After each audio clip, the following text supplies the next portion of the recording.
These are our bombs that are being dropped, paid for by our tax dollars from American airplanes. Tell me about the nature of the weapons that were sent to Israel. So the answer is no, those are not designed for urban warfare. When you talk about, for example, a 2,000-pound bomb, it's intended for massed infantry targets. It's not intended for use where there are crowds of civilians. Let alone crowds of civilians in tents, not even buildings in many cases. Josh Paul served as a director within the US State Department under Joe Biden. He was the first to resign in protest against America's policy of supplying lethal arms to Israel. He now argues that what is happening in Gaza is a stain on humanity. Josh tells me Gaza represents an irreversible moment for the so-called rules-based order. That rules-based order we've been selling you on doesn't actually apply to us, doesn't apply to those we don't want it to apply to. The system is sort of on autopilot. It runs on inertia, that unless someone actually steps in, the system will continue to do what the system does.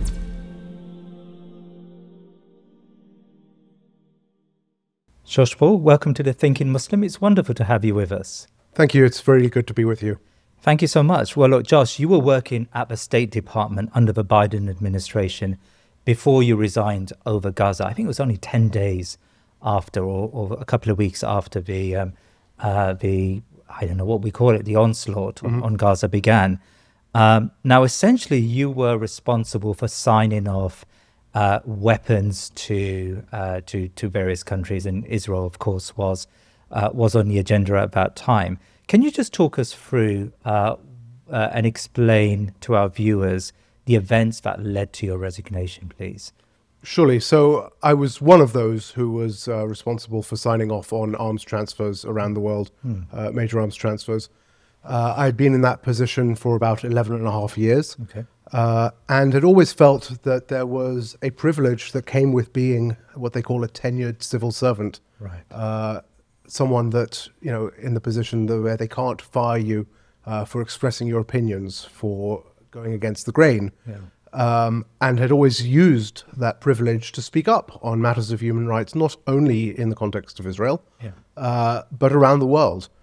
But I had long found it to be the case within the State Department and across the US government that there was a double standard, that you could raise concerns and even to some extent work to address those concerns when they came to the US defense relationship with any other country. But with Israel, the conversation would be cut off, particularly at the political levels within the State Department. Right. That people didn't want to have the conversation, and for that reason were willing to, in some cases, bypass American laws, certainly not apply the same standards to Israel that were applied globally. So this was, I guess, an issue I'd been struggling with for some time, even prior to October of 2023. What happened in October of 23 was, first of all, you know, after Hamas's attack on October 7th, I think everyone was shocked, but my immediate reaction after that, as soon as October 8th, was to send around an email to colleagues both in my bureau, which is called Political Military Affairs, but also in the part of the State Department responsible for the Middle East and the Human Rights Bureau and some others, to say, this is not a moment to rush, this is a moment to pause. And I said that for two reasons. The first is that, look, if for decades our policy has been that we are going to provide Israel with arms and with the financing for those arms in order to provide it with security, that policy has failed. So before we start throwing billions more dollars at this, we should ask why that policy has failed. And secondly, that we know what is coming. We have seen repeated conflicts between Israel and Gaza, in which thousands of civilians have been killed. We have every reason to think this will be far worse. So let us think about how the law applies here. Let us think about, you know, what the right answer is before we start providing weapons into a situation where we know that they are going to be used to kill civilians. That email was pretty much met with silence. I had a couple of colleagues reach out and say, we agree with you, or alternatively, are you crazy? What are you doing? But no response from the policy level. So I continued to raise concerns. And in the meantime, the bombs began to fall. and at the same time, the requests began to come in from Israel for more and more weapons. And this was a different process than the process that I'd ever been part of in the State Department. Normally it is a bottom-up process. A country comes in and requests weapons, and you look at it through various policy lenses, and it eventually, the decision, with sometimes caveats, filters up to the senior policy levels, and then eventually they say okay or no. In this instance, we were getting direction from the senior levels of government, from the White House, from the Secretary's office, to say, you will approve every request that comes in, and you will do so within the next few hours. So the process was flipped on its head. You know, you mentioned it was 10 days into this phase of this conflict, but it was also 3,500 people who had been killed by the time I left, or I resigned on October 17th. And so what led to my resignation was this unwillingness to even discuss the harms that we were doing and whether there was another way forward, combined with the massive scale and scope of the harm that was being done. And finally combined with what I felt had been a long track record of both a double standard and a failed policy. I mean, some would say that when it comes to export licenses, I mean, the US has always acted in a say, morally dubious way. I mean, if we just go back to, say, weapons exports to Saudi Arabia and its horrendous war on Yemen, you know, one can question whether moral guidelines were ever obeyed by the State Department and the sort of process of signing off these contracts. Now, you argue that even those safeguards were, or those light safeguards maybe, were turned on its head, and the process was completely expedited. So your position as a civil servant was simply what, to rubber stamp the approval of these exports? Well, that's what it became, right? In the context of Israel. That hadn't always been the case, first of all, even for Israel. And second of all, you know, I think that one of the things that anyone in the US government at almost any level has to recognize is that it is a vast enterprise, and I think you have to be modest about what you can achieve. And I had always felt, including in the context of the Saudi-led coalition and its actions in Yemen, that by being there I could raise concerns. And in fact, there was a significant amount of debate and discussion within the US government. Arms transfers were delayed for months, sometimes over a year, to that coalition. The US set out on a path of trying to understand why there was so much civilian harm. The Biden administration, in fact, President Biden's very first decision on coming into office, literally within 20 minutes of his swearing in, we were told to pause deliveries of air-to-ground munitions to the Saudi-led coalition. And so there was, I still disagree with many of the decisions that were made, but again, as one civil servant amongst a vast bureaucracy, you're not going to agree with every decision that was made, but I felt that there was space to address some of these issues, which is what was taken away, particularly in October of 2023 and since then when it came to Israel. Assalamu alaikum wa rahmatullahi wa barakatuh. This is your brother Mazen Mukhtar, the CEO of Baitulmaal. The month of Muharram is the first month of the year and one of the 4 sacred months mentioned in the Quran. It is a time of reflection and remembrance and recommitment to faith. Let us turn to Allah subhanahu wa ta'ala in this month and seek His mercy through charity. You can provide emergency aids, you can provide food, clean water, shelter, education to families who pray for relief. May Allah accept their prayers through the compassion of our donors through you. Wassalamu alaikum wa rahmatullahi wa barakatuh. Now, Josh, you left out of a sense of moral responsibility. How many within the State Department shared, you know, your perspective, and why didn't we see some more resignations at that time, and certainly towards the end of the Biden administration, where it was very evident that Israel had very few restraints? So, to the question of how many shared that concern and that perspective that I had, I would say it is somewhere in the range of 80%. Really? I spent my very last day in the office, which was October 18th of 2023, going around to all of my colleagues and to different offices in the department to say goodbye and to explain why I was leaving. And in every single office that I went to, people said, we completely understand, we completely agree with you. And I think that's, that illustrates the nature of the challenge that we face more broadly, which is when it comes to US relationships with Israel, it is not a policy problem per se, because people understand that the policies are, putting it mildly, flawed. Yeah. It's a political problem, and it's the pressure people feel not to speak up. There have been, or there were under the Biden administration, 14 people who resigned publicly, and I think probably 2 or 3 times that number who resigned privately, without making a public statement because of their objections to this policy. I think there are a lot more than that who significantly disagreed and really either tried to fight against the policies within the system. And I think depending on what your job is and what your role is, there is a very valid argument to stay and to fight. If, for example, you are working on getting humanitarian assistance into Gaza, I think it's absolutely the right decision to stay in and do whatever you can. And as we know, the Secretary of State, Tony Blinken, I think struggled with the State Department, certainly for the first few months. There were listening sessions, there were town halls, there were letters from, civil servants and diplomats. Yeah. There were, in some cases, open protests. But at the end of the day, the administration won out and made very clear they were not going to change the policy. And I think by the time you get towards the end of the Biden administration, the sense was, well, if you haven't already left, you're just going to look like you're leaving an administration that is going anyway. So what is the point? So again, I'm not going to pass judgment on anyone who decided to stay in.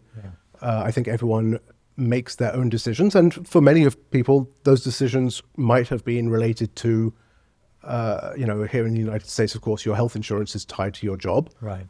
So people with families, people who rely on the job for their health insurance, that's a consideration.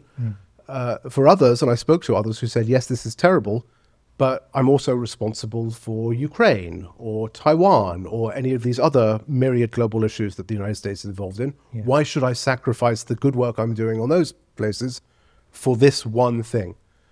Again, that's not a perspective I agree with, and I think that this one thing actually weighs on the credibility of the United States when it comes to any cause around the world.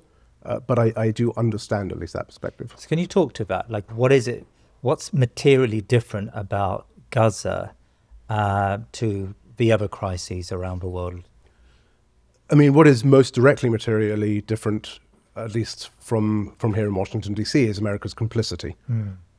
These are bombs that are being dropped, paid for by our tax dollars from American airplanes, paid for by our tax dollars. And it is not just the provision of the arms, it is also, of course, the diplomatic credits and political power that is being used to protect Israel's ability to continue to carry out this onslaught, to protect it from any form of accountability, to press other countries not to take steps that they feel are appropriate to intercede, and the same pressures and powers that are now being used and applied within our own country to repress free speech, to shut down student protest. So I think that part, first of all, is materially different. Yeah. And then I think you can also look at Palestine as a leading indicator in so many other contexts. There is an intersectionality to the issues that arise from US support for Palestine, whether we are talking about concerns like maternal health, women's maternal health and children's health around the world. How can the US speak credibly on those matters when we are complicit in Gaza?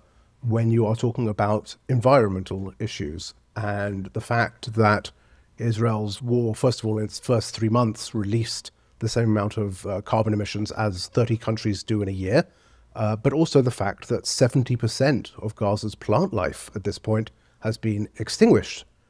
We have satellite mapping that shows that. So how can you be credible on environmental change and concerns when you are complicit in Gaza? The same applies to social justice. The same applies to freedom of speech. There are so many points of intersectionality here where I think people are often pressured to set Palestine aside and to continue to push forward on their agenda, but leave that out. But I think you can't, because if you do, it becomes the first domino that will tumble all the rest. Yeah. I mean, tell me about the nature of the weapons that were sent to Israel and are being sent to Israel. I mean, you know, of course, these weapons are used in highly dense population areas. Were they designed to do that? So it's a very broad-ranging question, of course, because the United States provides such a broad number and range of weapons to Israel. We're talking about everything from bullets and firearms to fighter jets and everything in between. Yeah. So I think specifically when it comes to a lot of the weapons that we've seen used in Gaza, the answer is no, those are not designed for urban warfare. When you talk about, for example, a 2,000-pound bomb, this is the type of munition that can level an entire city block. It's intended for massed infantry targets or for hardened targets, for example, on an airbase where there might be a concrete shelter covering an aircraft. That's what that is intended for. It is not intended for use where there are crowds of civilians, let alone crowds of civilians in tents, not even buildings in many cases. And even the US, in its most intensive urban warfare of the last couple of decades, has used such weapons far, far more sparingly than Israel has done, and with rules of engagement that are far, far more restrictive than those Israel has been using. And then, of course, it's not just about the weapons, it's also about the blockade of Gaza that started immediately. In fact, that has been going on since at least 2007, when it comes to food, medicine, building supplies, all of these things. But in any event, I think we can agree that no, this is not the purpose for which US arms were provided to Israel or are provided to any country in the world under US law. I remember back in 2019, Antony Blinken wrote a piece in Foreign Affairs about his views on foreign policy, and every other sentence was punctuated with human rights and democracy promotion. In fact, Joe Biden, when he became president, he spoke a lot about making the world safer for democracy. And of course, a lot of that was about China and how China was subverting the rules-based system. He talked about the rules-based order. So on the one hand, you've got an administration that talks to and that highlights these virtuous values, let's call them liberal values. But on the other hand, you know, you've got this very blatant and very obvious betrayal, I suppose, of these values when it comes to Gaza and Palestine and Israel. I mean, how do you square that circle? How do you weigh up the administration that's virtuous and the administration that allowed this slaughter to take place?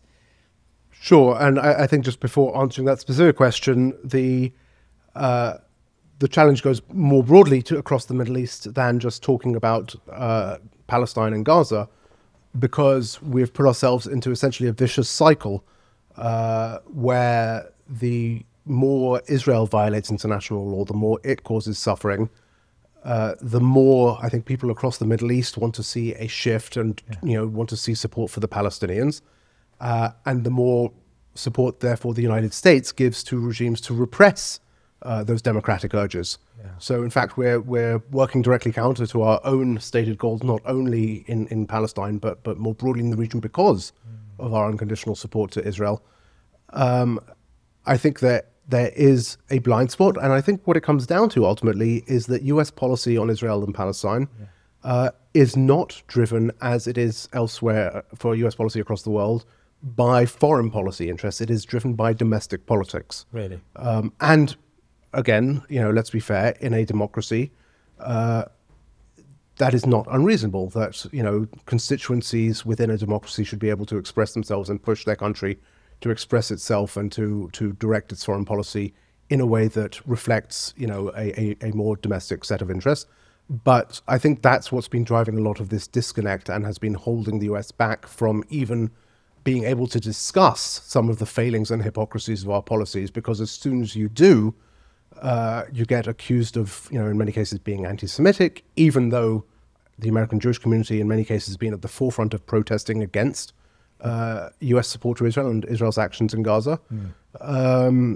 So I think that's one cause. I also think that in the case of some in the Biden administration, Tony Blinken in particular, there were, and President Biden, very direct emotional sympathies Right. In the case of Joe Biden, for example, he was formed as a politician in the 70s and seemed to have sort of been mentally locked in there. When he talked about Israel, always went back to his meetings with Golda Meir, this prime minister of Israel who he adulated. And I think we can argue very much about whether she was worthy of adulation, but it's certainly the case, I think, that the Israel of Benjamin Netanyahu, of Ben Gvir, of Smotrich, is in many ways different to the Israel that existed, if ever it did, in Biden's mind in the 70s. But nevertheless, he was locked into that. And I think what we saw in October of 2023, certainly initially, was less a policy response than an emotional response. And that's unfortunate, because the job of the national security of the apparatus of the United States is not to respond with emotion. It is to respond with a clear analysis of what is in America's interest. I mean, how serious was the Biden administration when it came to pursuing diplomatic approaches to the crisis? I mean, I remember at one point when internal democratic dissent was at its peak, the message was sent out that we're pushing for a ceasefire, and that then became sort of the go-to excuse for why the Biden administration was pursuing not only a sort of a military policy, but also a diplomatic side. From where you sat, from within the State Department, and I appreciate that wasn't your direct responsibility, but from what you could see, was there a genuine attempt to pursue a ceasefire?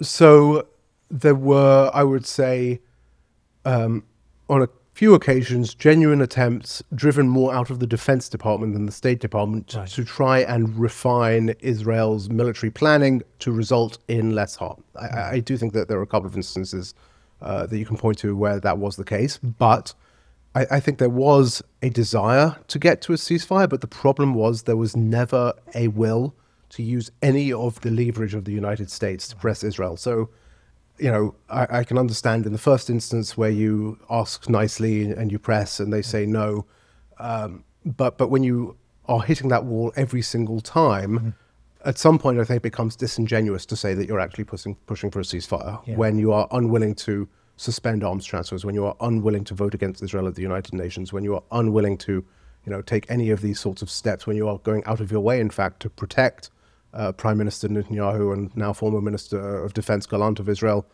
from any sort of accountability, and so on and so forth.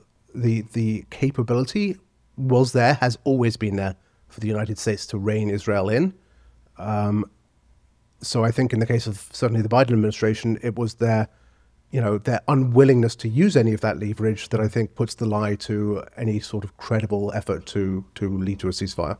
So you said earlier, and I just want to punctuate this point, because I am going to come to Donald Trump and maybe the similarities and differences between the past administration and the present one. But from where I'm sitting, and of course I'm from London, and I view this very much at a distance. But it seemed to me that Blinken and Biden had ideology when it came to Israel. I mean, there was very little it would use in terms of levers, because fundamentally it believed in the virtue of Israel and they were not willing to hold Israel back. I mean, is that a fair? Am I overstating the point here? No, I think that's true. I also think that they felt that there would be a political cost in America for doing so, and were not willing to bear that political cost, no matter how bad it got, no matter how many Palestinians were killed, were starved, were tortured. At the end of the day, there was, I think, yes, an ideological commitment, and also a complete political spinelessness that ultimately rebounded on them in the form of their loss of Kamala Harris in the presidential election. It would not have taken very much to move in a slightly different direction, to say slightly different things in a way that I think would have had a significant positive political impact for them. But they were, I think not only ideological, but also afraid. Right. And so you mentioned Kamala Harris there. I mean, if she had become the president, would you have imagined, or could you imagine there to be a different policy on Gaza today? I think it's very hard to say. in speaking with her advisors, both during the campaign and since then, I think that there would not have been certainly any sort of strategic shift in the US-Israel relationship. I also think that instead of being involved to the extent of one strike mission on Iran's nuclear facilities, the US would have joined Israel in a much broader campaign under a Harris presidency. So I can't say that we would necessarily be in a much better position. I mean, over the last couple of weeks, I've been here and I've traveled and met with a number of Palestinian Arab Muslim communities. And there is this sort of underlying view that when it comes to Palestinian lives, it's not just a callousness. There's almost an assumption there that Palestinian lives are lesser than, say, Ukrainian lives, right? I mean, you know, did you notice, have you felt that when it comes to the ideas of human rights and democracy promotion, the double standard is quite deep because Palestinians are regarded as less human, I suppose. I mean, at least that's the impression I get from speaking to American Muslims. Yeah, I think there is no way to avoid the racism that is at the heart of many of these policies and many of these decisions. And you see that, you know, as you said, not only in the comparison of Palestinians to, you know, blonde-haired, blue-eyed Ukrainian children, but also, you know, in the amount of verbiage that is paid, that is spent when, you know, an Israeli is hurt or killed, you know, or Joe Biden showing clear emotion when it comes to harm that Israelis may suffer, compared to a refusal to even talk about the harm that, you know, that is happening in far greater numbers to Palestinians. And I think that that is rooted in, first of all, an American bigotry towards, you know, the Arab and Muslim worlds and communities that we have seen, you know, play out, you know, in our movie screens and in our stereotypes, but which has also been encouraged, I think, you know, by Israel's painting of itself as this Western country, which it is not, this democracy, which it is not, you know, fighting these, you know, surrounded by enemies, which it is not, much as it may try to make itself so. So yes, at the end of the day, I think the dehumanization here is very, very relevant and inescapable. Can we turn to Donald Trump?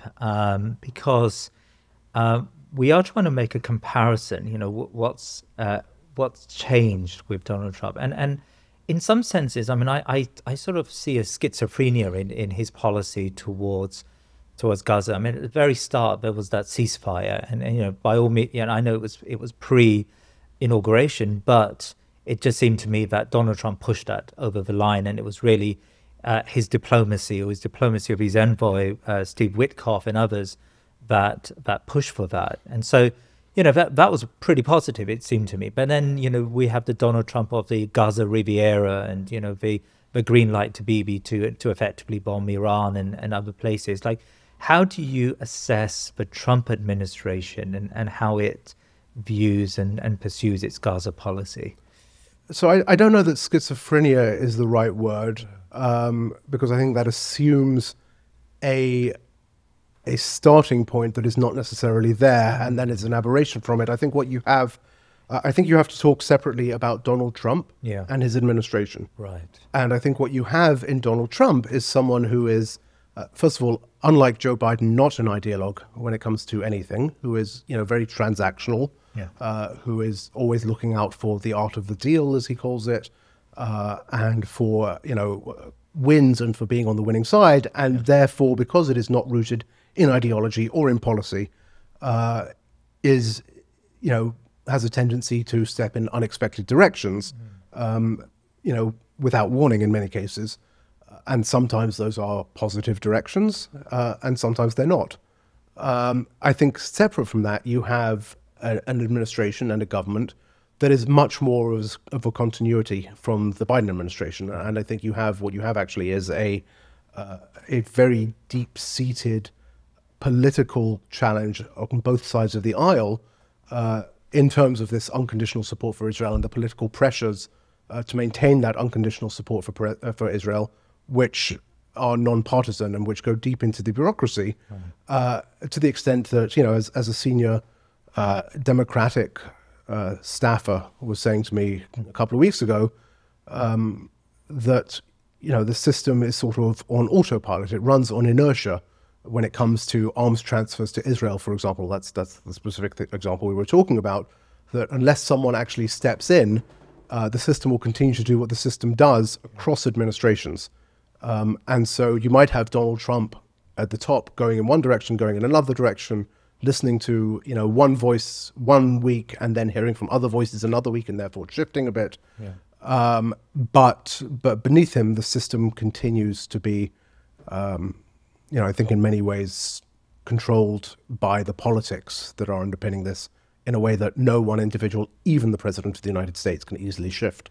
Because, of course, there is a conversation in sort of political journals about the impact of the MAGA sort of republicanism, this idea that America now needs to resile from the world and concentrate on itself. And so many of Trump's policies, I'm thinking of the tariffs and its view towards Europe and China and elsewhere, reflects this new way of doing politics, right?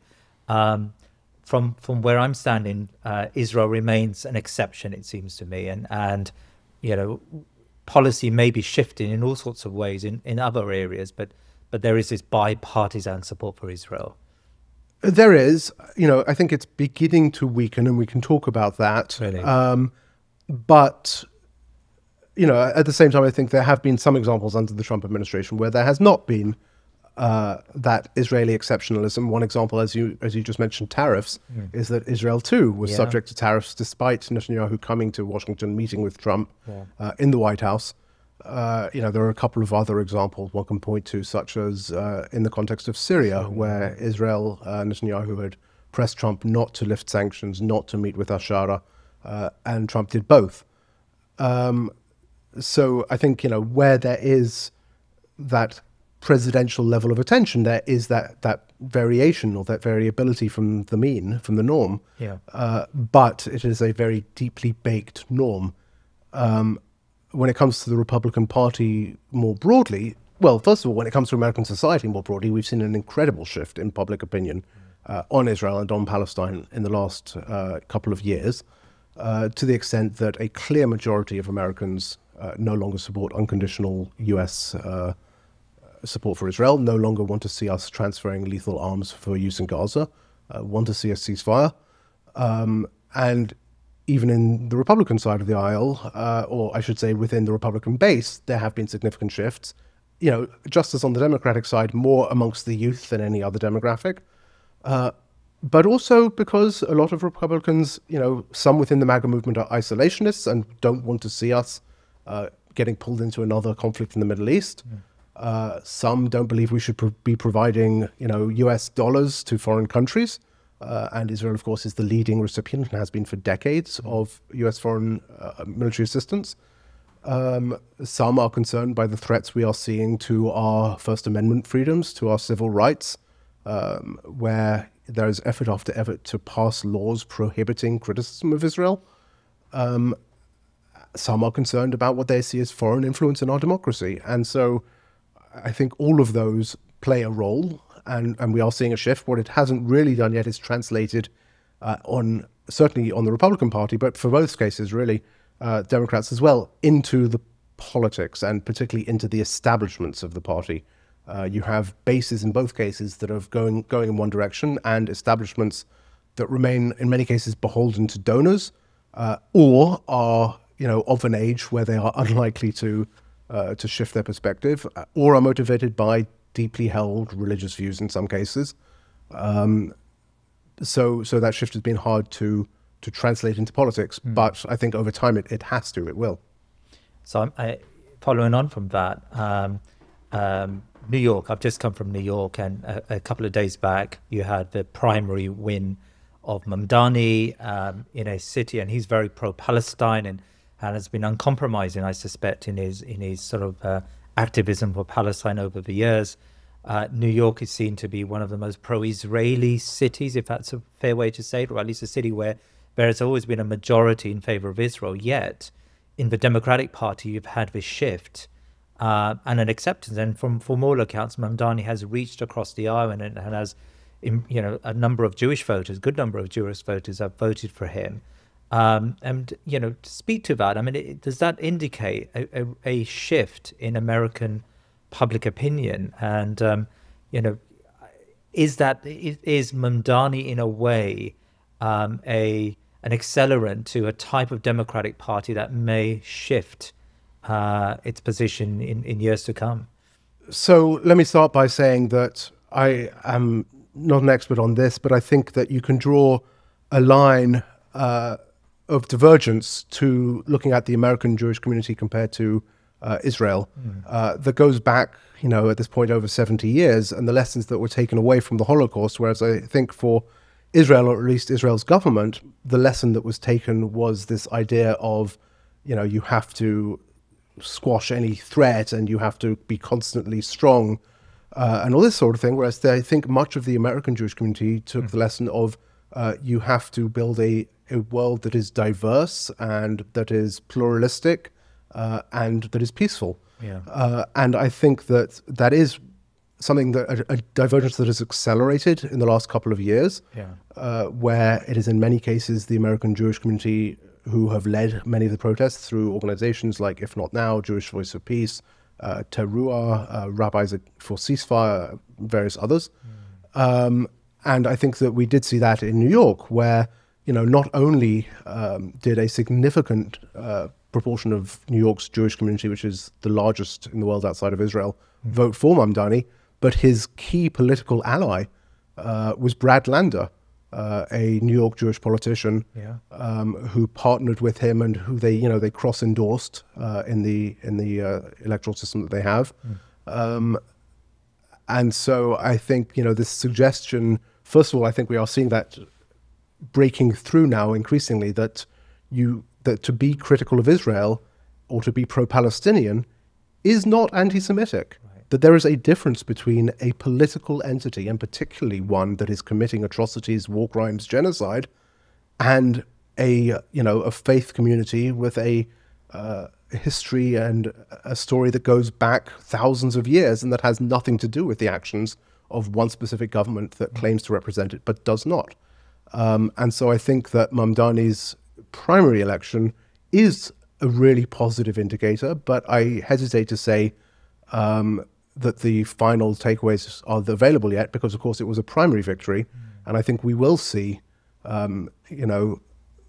groups including AIPAC and others now really sort of, recognize the mistakes they made. And I think they did make a mistake by focusing this election on Mamdani's views on Israel and Palestine, which turned out to be pretty popular views, actually, particularly when coming from someone who is so clearly genuine, heartfelt, and reaching out to all faith communities. But I think that they will double down now, and I think it is going to be a very ugly main election, which is not coming until November 4th, where I think there'll be all sorts of effort to both throw more mud of this type, but also to create divisions between communities, and particularly, I fear, between the pro-Palestinian movement on the one hand and New York's African-American community. And I think we really need to start building those bridges and strengthening those bridges, because at the end of the day, these issues such as apartheid, such as social justice, cut across everyone. But I think that there will be significant efforts to try and be divisive around those issues. Josh, you are working on an initiative to counterbalance, I suppose, this narrative in Washington on Palestine. Is that not an uphill struggle? Yeah, of course it is. So the initiative you're talking about is called A New Policy. It was launched about 9 months ago by myself and by one of the other former US officials who resigned under the Biden administration, a gentleman called Tariq Habash, who is a Palestinian American, born and raised in Ohio, who was a political appointee who worked for the Biden campaign and then worked in the Department of Education on student loans and educational access and affordability until he had to resign because his own government, his own leadership, would not see his own humanity or the humanity of his people, and treated them indeed as not only, second-class citizens, but as, worthy of destruction. And how can you continue to work for someone in that context? Yeah. And it was his and my analysis, both within government and since leaving, that the problem we face, again, is not a policy problem, but a political problem. And in the American system, if you want to overcome a political problem, you need to engage in restructuring the incentives for candidates for office and for incumbents so that they can see that there is a clear benefit to shifting their perspectives. At the end of the day, right, the main goal of every elected official is to get re-elected. And you have to demonstrate that there are the votes there, that they need to shift, or in some cases can safely shift because they already know in their heart that there is a need. And in the American system, you also have to provide the financing for the campaigns and the money, right, that makes victory possible, while at the same time engaging with members of Congress, engaging with US government officials to prompt them, to push them on legislation, and while helping the American public understand the issues and access these issues in a way that is going to meet them where they are.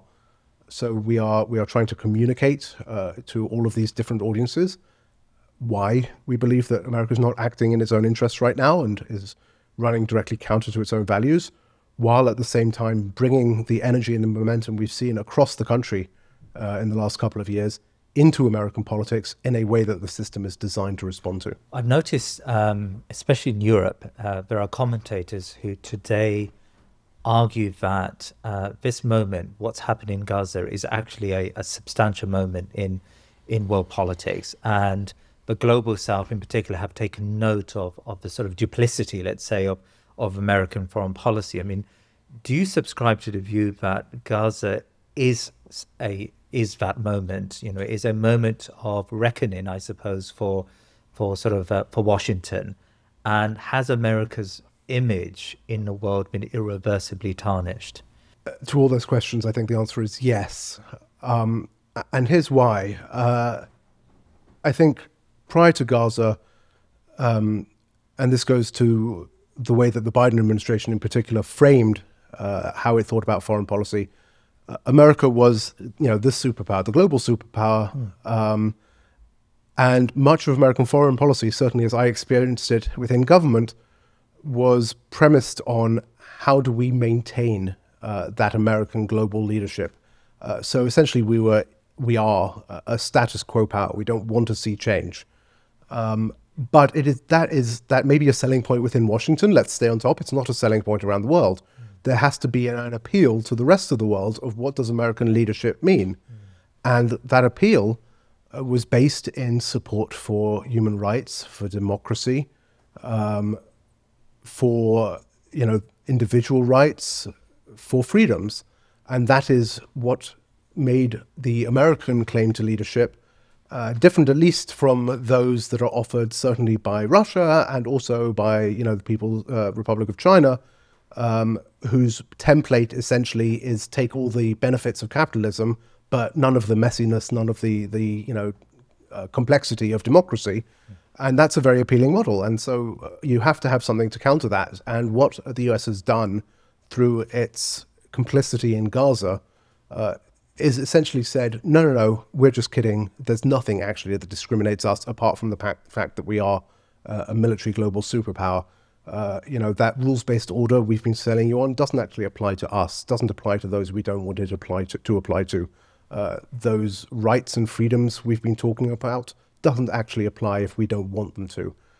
So the hypocrisy is absolutely vital. In fact, even in how we see it play out in America, where there is that repression of free speech, because at the end of the day, it takes away any attraction of the United States.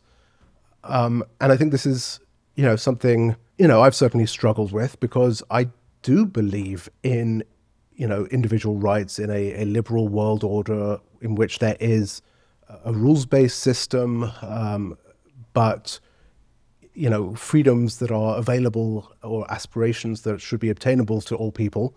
But if the United States isn't selling that, then, are we headed for a world in which all of that, fades away, or are there others who can pick up the slack and who can stand up? And where we have seen that, at least when it comes to the international rules-based order, is from the global south. It's been inspiring to see South Africa, a country that emerged from a brutal apartheid system, turn around and lead when it comes to accountability and justice. Yeah. And equally as inspiring, depressing to see the United States try to shut that down.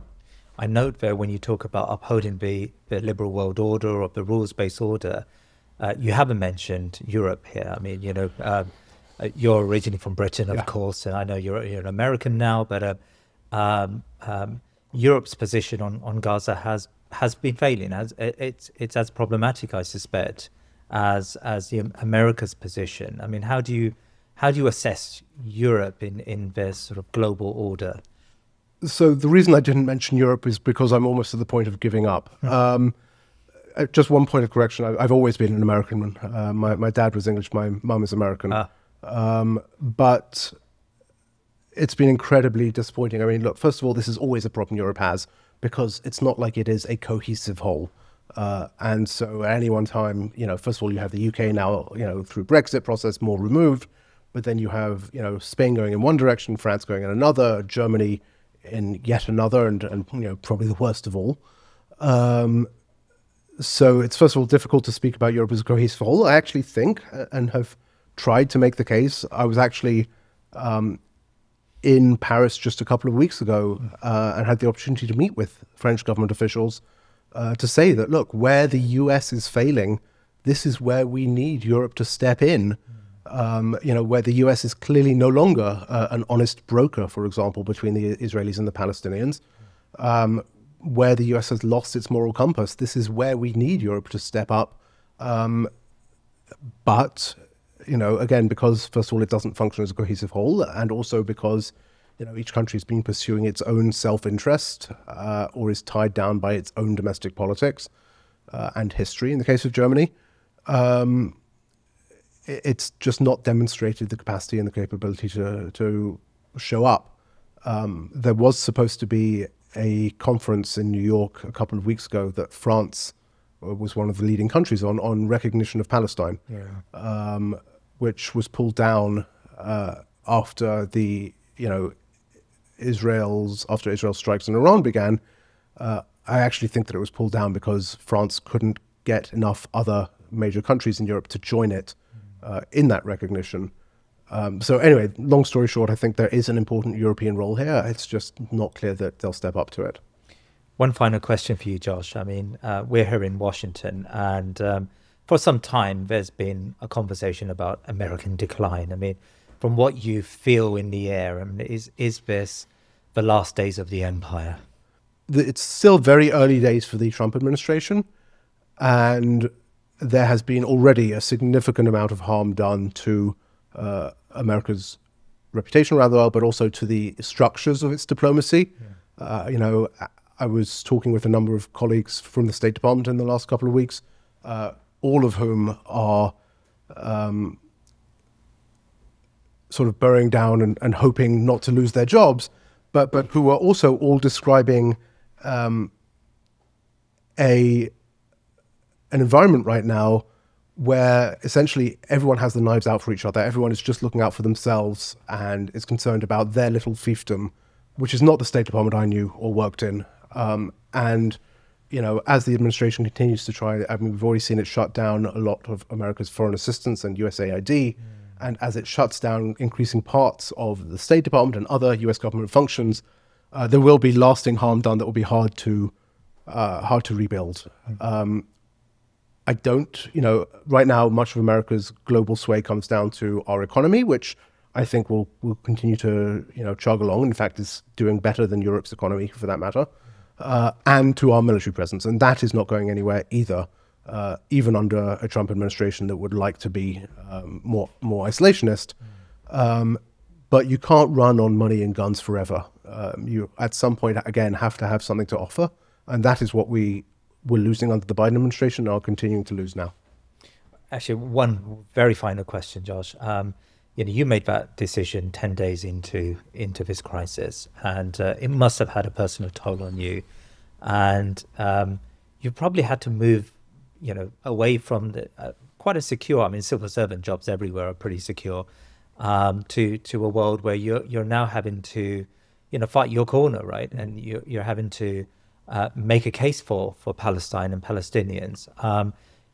From where you're sitting now, I mean, 2 years, almost 2 years, into the crisis, do you feel that the impact you can have outside of the administration is more than the impact you had within the administration? Yes, 100%.